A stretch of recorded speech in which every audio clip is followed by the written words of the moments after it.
Il y a quelques minutes à peine, une véritable bombe a explosé. Et pas en Iran, mais dans la bouche du ministre américain Rubio. Une seule phrase, un lapsus lourd de sens, et soudain tout le château de cartes autour de la guerre contre l'Iran commence à s'effondrer. Ce que Rubio a laissé échapper change véritablement tout, et cela pourrait coûter très cher politiquement à Donald Trump. Regardons de plus près cette déclaration, et je vous promets une chose, ce que vous allez entendre risque vraiment de vous laisser sans voix. Savez-vous pourquoi les politiciens détestent donner des interviews en période de crise ? Parce qu'ils n'ont plus de texte préparé à lire mot pour mot, et qu'il y a alors un risque élevé qu'ils se trompent dans leurs mots face à des questions critiques, et que la vérité finisse par apparaître au grand jour. Chez nous, en Allemagne, bien sûr, une telle chose ne pourrait jamais arriver, puisque tous les journalistes restent fidèles et ne critiquent jamais le gouvernement. Mais aux États-Unis, hier soir, la bombe a bel et bien explosé.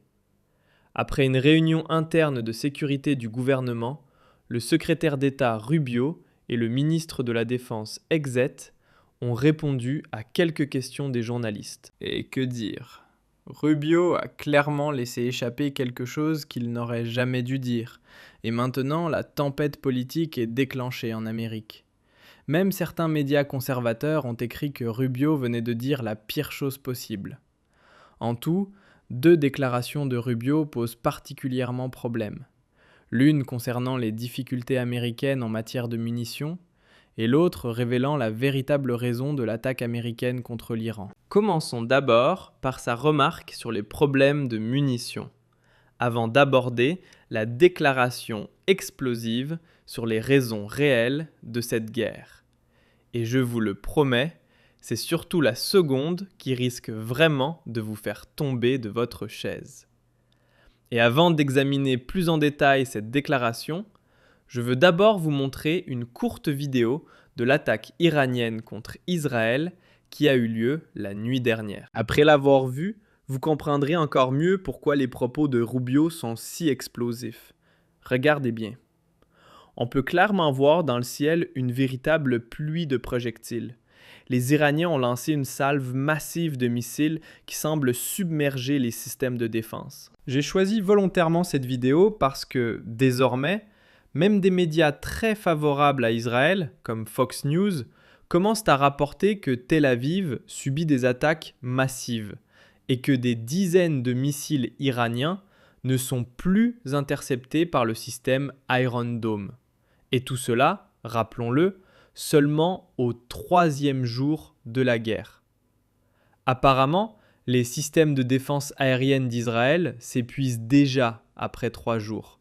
Et non après 3 semaines, comme certains l'avaient espéré. C'est précisément ce contre quoi de nombreux analystes militaires avaient mis en garde.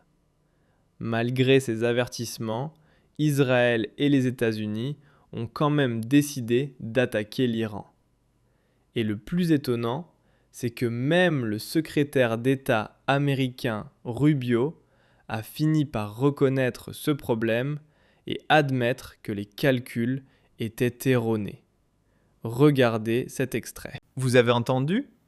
Marco Rubio a reconnu hier que l'Iran produit environ 100 nouveaux missiles par mois, tandis que les États-Unis ne fabriquent que 6 ou 7 missiles intercepteurs dans le même temps, qu'il s'agisse des Patriot ou des THAAD. Et si l'on ajoute le fait qu'il faut au moins 2 missiles intercepteurs pour tenter d'arrêter un seul missile iranien, alors le calcul est simple. Une fois les stocks existants épuisés, les États-Unis ne seraient capables d'intercepter qu'environ 3% des missiles iraniens.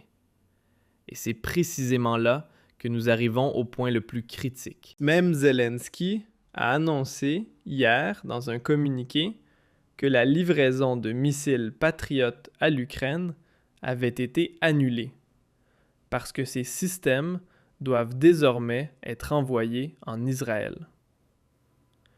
Et ce n'est pas tout. La Corée du Sud a également rapporté hier que les États-Unis envisagent de retirer une partie de leur système de défense Patriot et THAAD stationnés sur son territoire pour les transférer au Moyen-Orient. Autrement dit, Washington réfléchit sérieusement à redéployer ses systèmes de défense vers la région en raison de l'opération militaire prolongée contre l'Iran. Oui, vous avez bien entendu. Une partie de la défense aérienne installée en Corée du Sud pourrait être démontée et déplacée vers le Moyen-Orient, simplement parce qu'Israël et les États-Unis manquent déjà de missiles pour contrer les frappes iraniennes. Pendant ce temps, les alliés américains dans la région commencent eux aussi à exprimer leur mécontentement. Un responsable saoudien a déclaré à Al Jazeera « L'Amérique nous a abandonnés et se concentre uniquement sur la protection d'Israël, laissant ainsi les États du Golfe, qui accueillent pourtant des bases militaires américaines, pratiquement sans défense. » Le Middle East Monitor cite également plusieurs sources provenant de différents pays arabes. Selon ces informations, les États-Unis bloquent actuellement les demandes des États du Golfe visant à reconstituer leur stock de missiles intercepteurs. Et la raison est simple. Les États-Unis eux-mêmes n'en ont plus suffisamment et doivent garder le peu qu'il leur reste pour leur propre défense et celle d'Israël. Parallèlement, de nouvelles informations extrêmement préoccupantes arrivent pour les États-Unis et leurs partenaires. L'ambassade américaine en Arabie Saoudite aurait été bombardée. Selon une mise à jour du CENTCOM publiée à 16h le 2 mars, 6 soldats américains ont déjà été tués dans les opérations. Les forces américaines ont récemment récupéré les restes de 2 soldats portés disparus dans une installation qui avait été frappée lors de la première attaque iranienne dans la région. Ainsi, le nombre de militaires américains morts est passé de 3 à 6, doublant en très peu de temps. Et ce n'était que le début. La situation risque clairement de devenir encore bien plus grave pour les États-Unis. Et je ne parle pas seulement du point de vue militaire, mais aussi du point de vue politique. Car hier, Marco Rubio a laissé échapper la vérité presque par accident, déclenchant une véritable onde de choc. Je vais maintenant vous montrer un court extrait d'une interview et croyez-moi, cela pourrait vraiment vous surprendre. L'extrait est en anglais et je vous en donnerai la traduction juste après. Mais écoutez déjà très attentivement chaque phrase, chaque demi-phrase, car c'est précisément dans l'une de ces phrases que tout le récit officiel commence à s'effondrer. D'accord, reprenons maintenant calmement pour que tout le monde comprenne bien quelle bombe Marco Rubio vient de lâcher. Selon ses propres mots, il existait une menace immédiate. Les États-Unis savaient que si l'Iran était attaqué, ils riposteraient immédiatement contre eux. Et ils savaient également que l'Iran allait être attaqué.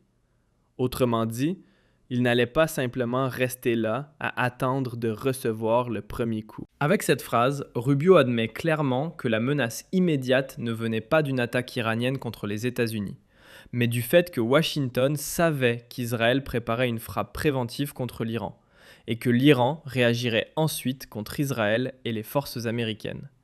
En d'autres termes, si Israël n'avait pas attaqué l'Iran, il n'y aurait probablement pas eu de riposte contre l'Amérique. Et au lieu d'empêcher cette première frappe, et donc d'éviter l'engrenage d'une guerre, Trump a choisi de soutenir Israël. Devant les caméras, Rubio confirme ainsi que la raison principale de l'implication américaine vient de cette attaque israélienne. Selon cette interprétation, Netanyahou aurait entraîné Trump dans ce conflit. D'ailleurs, cette accusation a également été adressée au premier ministre israélien lors d'une interview. Regardez simplement sa réaction. Vous avez vu cela? Lorsque le journaliste lui dit que certains affirment qu'Israël a poussé le président américain à entrer en guerre, Netanyahou se met à rire bruyamment. Difficile d'imaginer une réaction plus révélatrice. Entre-temps, l'affirmation selon laquelle l'Iran aurait préparé une première attaque contre Israël ou les États-Unis a également été démentie. Le Pentagone a informé le Congrès qu'il n'existait aucun indice suggérant que l'Iran prévoyait de frapper les États-Unis en premier.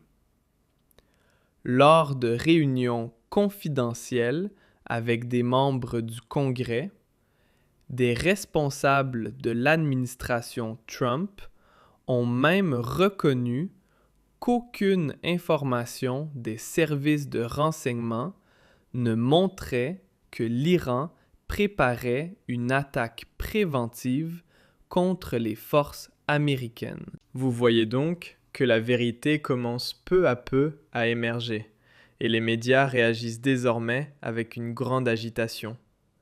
Hier soir, le Daily Mail titrait avec indignation « Marco Rubio admet qu'Israël a entraîné les États-Unis dans la guerre contre l'Iran ». Le commentateur conservateur Maxwell a écrit de son côté « Il nous dit donc ouvertement que nous sommes en guerre contre l'Iran parce qu'Israël nous y a poussés. » En réalité, c'est probablement la pire chose qu'il pouvait déclarer publiquement. Et ce n'est pas tout. L'Agence internationale de l'énergie atomique a également contredit un autre élément clé du discours officiel. Selon l'agence, il n'existe aucune preuve indiquant que l'Iran possède actuellement un programme actif de développement d'armes nucléaires, un argument pourtant largement utilisé par le gouvernement américain pour justifier la guerre. À ce stade, il suffit simplement d'additionner 2 et 2. Près de 70% de la population américaine était opposée à cette guerre. Et pourtant, les États-Unis se retrouvent aujourd'hui impliqués dans ce conflit, selon cette interprétation, parce qu'ils auraient été entraînés par Israël.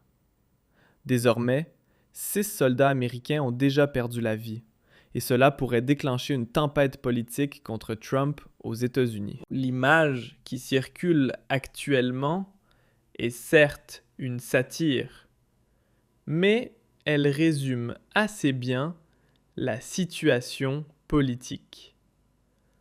À mon avis, Donald Trump est désormais dans une position extrêmement fragile et les démocrates pourraient lancer une procédure de destitution contre lui.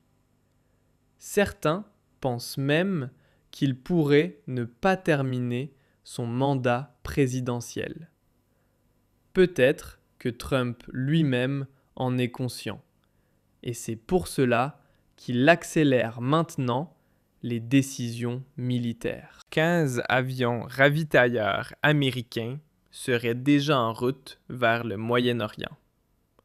Autrement dit, Trump envoie encore des renforts et prépare potentiellement de nouvelles opérations.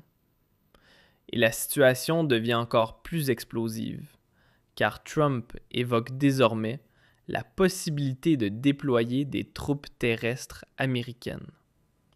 Il parle ouvertement de l'envoi de forces au sol si nécessaire, ainsi que d'une vague d'attaques de grande ampleur contre l'Iran. Or, une intervention terrestre représenterait le niveau maximal d'escalade possible. Voilà pourquoi la déclaration de Marco Rubio change tout. 6 soldats américains morts. Les stocks de missiles intercepteurs qui s'épuisent. Des alliés qui se sentent abandonnés.